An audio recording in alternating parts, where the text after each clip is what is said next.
Vamos a cambiar de tema. La comisión mixta que revisa un posible cuarto retiro del 10% de los fondos previsionales debió suspender su última sesión ayer debido a la votación que terminó por extender el estado de excepción constitucional en la macrozona sur. Los senadores y diputados van a retomar el trabajo el próximo lunes, semana que será clave para resolver las diferencias sobre este proyecto. Para hablar de este tema, estamos con el senador independiente, presidente de la Comisión de Constitución, Pedro Araya. ¿Cómo está, senador? Muchas gracias por estos minutos. Hola, Nicolás. Muy buenos días. A ver, le quiero hacer una pregunta que me parece bien relevante para tomar el pulso de lo que sucede en la comisión mixta y por la importancia, digamos, de este proyecto y esta historia, digamos, de los retiros de los ahorros previsionales. La semana pasada había, por parte de algunos parlamentarios, molestia, presión con respecto a acelerar lo que era la discusión y votación del proyecto. Ayer yo no sé si esa molestia existía, había un hecho concreto, no sé, se tenía que votar y discutir antes, por supuesto, el estado de excepción en la Cámara Baja y en el Senado, por eso no se podía hacer las dos cosas al mismo tiempo, digamos, se va a hacer el lunes. Pero esa molestia yo como que no la sentí, no la vi. ¿Hay una diferencia ya palpable con respecto a la discusión de este proyecto cuando venían las elecciones a cuando pasaron las elecciones? Yo creo, Nicolás, que hay cierto grado de desesperación de algunos diputados por figurar en medios de comunicación, levantando ciertos puntos que no tienen mucho sentido, porque además el hecho de que ayer no sesionara la comisión mixta fue básicamente por un hecho ajeno a la propia comisión. El gobierno ingresó el decreto que pedía la extensión del estado de excepción en la macrozona sur, y eso forzó a que el Senado tuviera que sesionar en la tarde para cumplir con los plazos constitucionales. Entonces, no sé si hay ignorancia o mala fe de los diputados que alegaban que estamos con un ánimo dilatorio. Ellos mismos saben que cuando el Senado y la Cámara de Diputados está sesionando no pueden trabajar las comisiones mixtas. Totalmente de acuerdo, pero por eso hago un poco, senador, la diferencia. Cuando se dio esta situación, digamos, también justificada, la semana pasada había molestia, habían críticas, se hablaba de tácticas dilatorias. Y ayer, por lo menos por mi parte, no vi ese mismo ánimo, digamos. Vi una situación bastante más calma en términos de que efectivamente no se podía sesionar y habría que hacerlo el día lunes o hoy día en la tarde, digamos. Efectivamente, pero ayer igual hubo bastante revuelo porque no pudimos sesionar, pero ya, independiente, Nicolás, de lo que están haciendo los diputados o digan o dejen de hacer, la comisión mixta sigue teniendo un problema. En estos días en que la comisión no ha sesionado en lo personal, he mantenido varias reuniones bilaterales con distintos senadores y diputados y el problema sigue siendo que no hay un punto de acuerdo para poder despachar el proyecto, y esto decirlo con toda claridad. Aun cuando nosotros, en el mejor de los escenarios, lográramos que la oposición mantenga los 23 votos que tuvo originalmente en el Senado, nos siguen faltando votos de senadores de Renovación Nacional y la UDI que se niegan a votar a favor del proyecto. Y cuando tú miras las indicaciones que se presentaron para discutir en la comisión, seguimos con una gran piedra de tope que son las rentas vitalicias. Los senadores de derecha de Renovación Nacional proponen suprimir las rentas vitalicias, mientras que los diputados insisten en una fórmula que el Senado ya rechazó. Entonces ahí es realmente donde está el problema, y lo que sería bueno que los diputados explicaran a la ciudadanía este punto, más allá de decir, mire, aquí no se sesiona, se está dilatando, aquí no hay ánimos dilatorios. Yo le he dicho, ir al fondo. Soy un convencido que este proyecto tiene que salir rápidamente para terminar con la incertidumbre al interior de las familias y también en los mercados financieros. ¿Cuál es su postura, senador, respecto de lo de las rentas vitalicias? Porque aquí tampoco es antojadizo que este punto esté siendo uno de los nudos principales. Ha habido hartas alertas desde el punto de vista de las propias aseguradoras, de la Comisión para el Mercado Financiero, que han dicho que esto tendría una repercusión muy importante sobre la industria. Hay obviamente el anhelo de las personas que están jubiladas de esta manera de poder contar y quedar en cierta igualdad de condiciones con aquellos que están en el otro mecanismo de jubilación. ¿Cuál es su postura? ¿Cómo se podría llegar a un consenso para no seguir con esa piedra de tope? Yo parto de la siguiente, hola Carla, parto de la siguiente premisa. Yo creo que también hay que darle una solución a las rentas vitalicias, porque son personas que también han tenido los mismos problemas que han tenido miles de chilenos. O sea, dejarlos fuera para usted no es una alternativa. ¿Usted no está de acuerdo con eso? Exactamente, yo no estoy de acuerdo con dejarlo fuera. Ahora, el problema radica, y esto tampoco te lo dicen los diputados, es que los diputados hicieron una fórmula tan mala que genera un pésimo efecto y genera un efecto en cadena, no solamente en el mercado de las rentas vitalicias, sino en el mercado de los seguros y también en el mercado previsional. Entonces, hay un problema con la fórmula que planteó la Cámara, y eso no se le explica a los chilenos y chilenas, y tampoco se le explica a los propios pensionados de las rentas vitalicias qué es lo que puede ocurrir con sus propios pagos de pensiones si es que se aprueba el proyecto de la Cámara. Y en esto, mira, yo me estoy inclinando por una fórmula que hemos estado discutiendo con algunos diputados y senadores en estos días, que tiene que ver más bien con la suerte de generar una suerte de préstamo para las rentas vitalicias que sea un equivalente al retiro del 10%. Sí. Hay una fórmula que no deje en jaque al Senador, sistema y que permita la viabilidad del proyecto. Sí, para tener claro ese punto que me parece súper relevante, ¿se descarta lo que en algún minuto se evaluó que era una especie de bono de reconocimiento a quienes tienen rentas vitalicias, que no fuera un anticipo, sino un bono para que también tuvieran acceso a recursos? ¿Eso ya se descarta dentro de las fórmulas que se están discutiendo?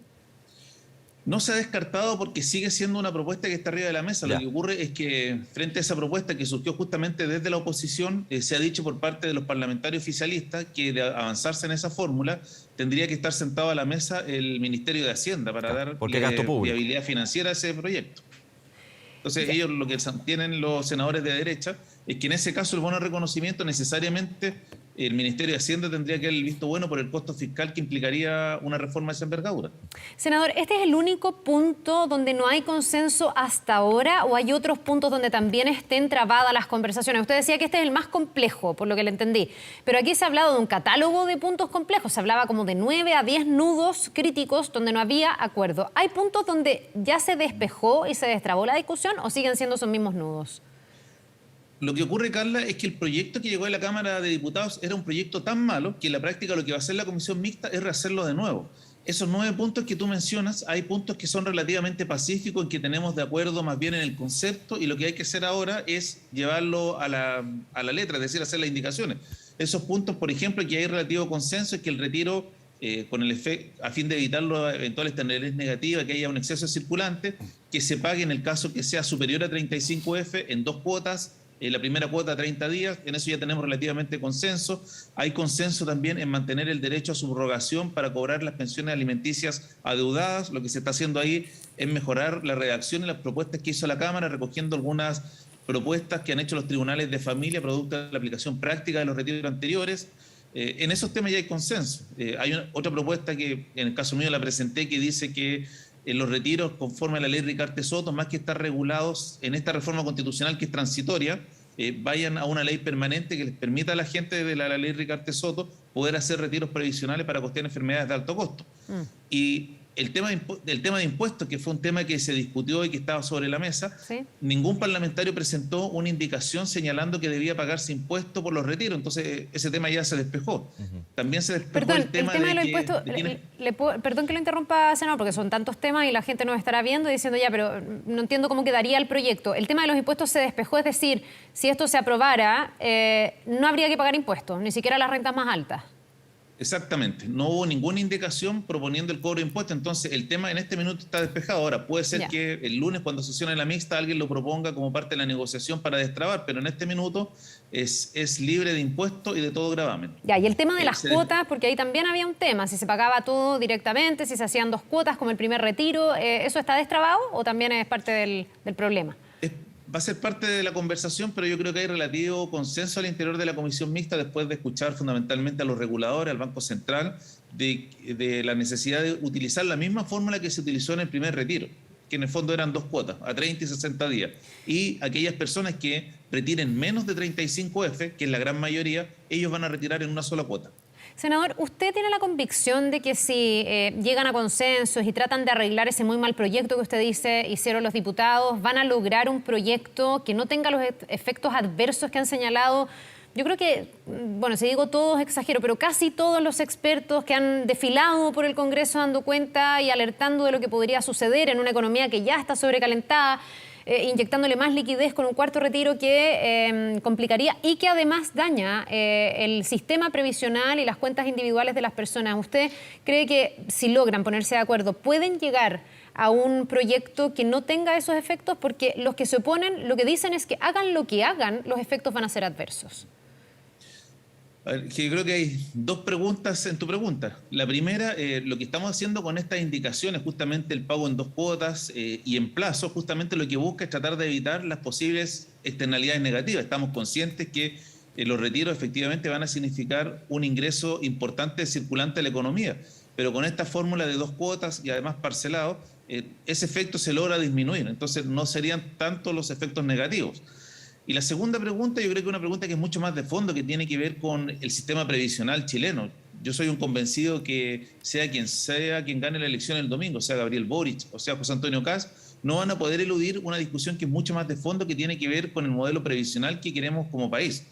Claramente estos proyectos de retiro de fondos previsionales, a mi juicio, no apuntan a cambiar el modelo previsional. Lo que son es una ayuda extraordinaria frente a una circunstancia extraordinaria que le tocó vivir al país y al mundo, como fue la pandemia.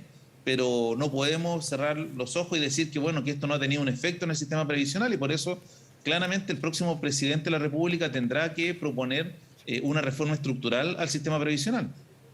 Señor Pedro Araya, me quiero quedar con una frase que creo que es clave para lo que se está desarrollando en la Comisión Mixta con respecto a este proyecto en particular. Usted decía, de la Cámara de Diputados llegó un proyecto muy malo y aquí hay que prácticamente rehacerlo, hacerlo de nuevo. Ahora, aquí mi pregunta, si se llega a este punto donde hay que rehacer prácticamente un proyecto que ya ha tenido su primera versión, la segunda versión, que finalmente hubo ahí un proyecto del Ejecutivo en ese caso, y un tercer retiro con sus iniciativas, que han habido discusiones durante todo el año con respecto a este punto, y que también tomó el concepto, o más bien el escenario que se dio en su minuto en la Comisión de Constitución de la Cámara Baja, donde se tomó como base para este proyecto el proyecto del tercer retiro del 10%. ¿Cómo tanta diferencia entre los otros retiros con este en particular, donde se entrampa y usted dice hay que rehacer de nuevo este proyecto porque llegó muy malo desde la Cámara de Diputados? Lo que pasa, Nicolás, es que los diputados lo que no dicen y lo que no se explica muy bien, además por los medios de comunicación, porque es un tema bastante técnico, el cuarto retiro no es igual al tercer retiro. No es un copy-paste, tiene una serie de normas que no están en los retiros anteriores. O sea, por ejemplo, en el caso de las rentas vitalicias hay diferencias sustanciales respecto de cómo se planteó el retiro en rentas vitalicias 1, de cómo se plantea en el proyecto de rentas vitalicias 2.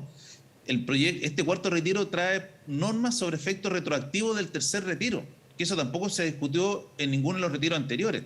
En el caso de las pensiones de alimentos, que si bien es cierto es algo que viene desde el primer retiro, aquí se hizo, a mi juicio, un verdadero enredo de normas respecto de cómo debían cobrarse las pensiones, sí, qué se podía hacer, qué no se podía hacer. Se buscaba pagar con ese retiro el 100% de la deuda de pensión de alimentos, que obviamente podemos entrar a hablar de lo que es las deudas de pensión alimenticias, pero finalmente es abarcar mucho más de lo que en algún minuto se estableció a partir del segundo retiro, de hecho.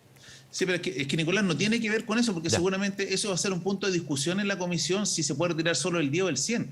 Pero cuando tú miras las normas que hicieron, que son normas de carácter procesal, es decir, cómo aquella persona que tiene que ir a cobrar sus alimentos va al tribunal a hacer el reclamo, incluyeron una cantidad de normas que son contradictorias, que no tienen nada que ver con lo que son los procedimientos de familia ante los juzgados, incluyen una serie de obligaciones que debieran tener las AFP o les ponen ciertas cargas a los demandados que no se condicen con lo que es el sistema judicial y con lo que es los procedimientos de los juzgados de familia.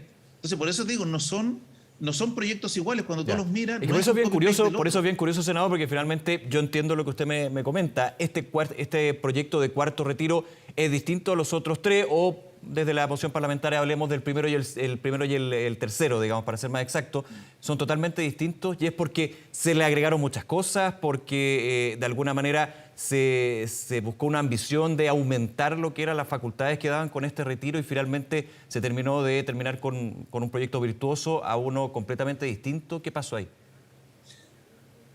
Yo como no seguí muy de cerca lo que ocurrió en la discusión de la Cámara de Diputados, claro, lo que hay en esencia en el proyecto es poder retirar el 10% de los fondos previsionales, sea en caso de personas que tienen su cotización en la AFP o en rentas vitalicias, y además la otra idea matriz del proyecto es que se puedan subrogar en el derecho a aquellas personas que les deben alimentos, que dicho sea de paso, los 3 retiros anteriores sirvieron para pagar cerca de 600.000 pensiones de alimentos que estaban adeudados. Pero eso, haciendo la idea matriz y utilizando como base los proyectos anteriores, se le agregaron como una serie de colgajos al proyecto que no tienen ningún sentido y que además lo vuelven contradictorio y complejo y difícil de aplicar. Y, por ejemplo, en el caso de las rentas vitalicias, no se utiliza la misma fórmula que se utilizó en el primer retiro.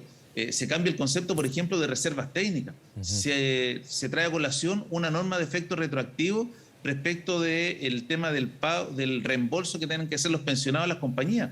Viene una forma máxima de cobro de este reembolso. Entonces, todo esto eran temas que no venían. En el caso, por ejemplo, de los alimentos, se plantean una serie de obligaciones, formas de notificación que no proceden en los juzgados de familia. Hay una serie de problemas que son más bien prácticos. Entonces, por eso digo, no son proyectos iguales en su idea, pero cuando fueron llevados al papel son muy distintos. Y cuando uno los mira con detención, se encuentra que es un proyecto que tiene serios problemas. Senador, para finalizar, hay quienes han dicho que todo esto debiese estar sujeto a la condición de ponerle un cerrojo a la posibilidad de que haya más retiros en el futuro. Yo entiendo que desde el punto de vista legislativo eso es bien difícil, porque al final se trata de reformas constitucionales que se pueden cambiar en el camino. No sé si hay una forma inapelable para ponerle un cerrojo, pero le pregunto si usted está de acuerdo con la idea de que al menos haya un compromiso del Parlamento de no hacer más retiros, o para usted esto es materia abierta y va a depender de cómo siga, por ejemplo, la pandemia y las necesidades de las personas. Efectivamente se ha planteado transversalmente por diputados y senadores que puede existir lo que se denomina un cerrojo, y en esto decir que no hay un consenso unánime, porque algunos parlamentarios con justa razón señalan que esto sería autolimitar las facultades del Congreso. Yo en lo personal, y además tú lo dices muy bien, Carla, porque independiente de que nosotros podamos hacer o colocar un cerrojo hoy día, podría venir otro proyecto que elimine ese cerrojo y se acabó el problema. Por eso le pregunto el compromiso de dar la palabra al final, porque también en el primer proyecto muchos dijeron este es el único retiro y no va a haber más, y ya vamos en el cuarto. Entonces algunos temen que venga el quinto, el sexto, el séptimo, que sabe hasta cuándo. O sea, yo en lo personal creo que si viene un quinto retiro o un sexto retiro, ese retiro debiera ser bajo circunstancias excepcionales, bajo condiciones distintas. Por ejemplo, si es que tuviéramos una nueva ola de personas contagiadas en coronavirus, comenzaran nuevamente las cuarentenas y la ayuda del Estado no llega a la familia, obviamente uno ahí tendría que abrirse a la posibilidad de que pueda haber un nuevo retiro. Pero yo creo en lo personal que más que seguir con los retiros, la gran lección que dejó esta pandemia es que nosotros debiéramos construir como país un modelo de seguridad y de protección social que pueda tener distintos instrumentos para todos los quienes habitan en el país, para poder enfrentar las distintas contingencias de la vida: salud, enfermedad, en caso de incapacidad laboral, de cesantía, en caso de fallecimiento y sobre todo en caso de contingencias tan extraordinarias como la pandemia. Yo creo que ese es un gran desafío que nos deja la pandemia y que también el próximo gobierno tiene que asumir, porque no puede ser que frente a crisis de esta envergadura se esté pagando con los ahorros de los trabajadores, que al final del día todos sabemos que quienes hicieron su retiro probablemente van a tener pensiones más bajas de las que ya tenían proyectadas. Entonces eso demanda, a mi juicio, que tiene que haber efectivamente un nuevo modelo de protección social, y en esa lógica mi compromiso es que si viene una situación similar a como la que tuvimos los años anteriores, obviamente no podemos cerrarnos a la discusión de un quinto retiro. Senador Pedro Araya, nuevamente muchas gracias por acompañarnos en esta conversación y que tenga un buen día. Hasta luego. Muchas gracias a ustedes. Gracias, senador. Vamos a otro tema. La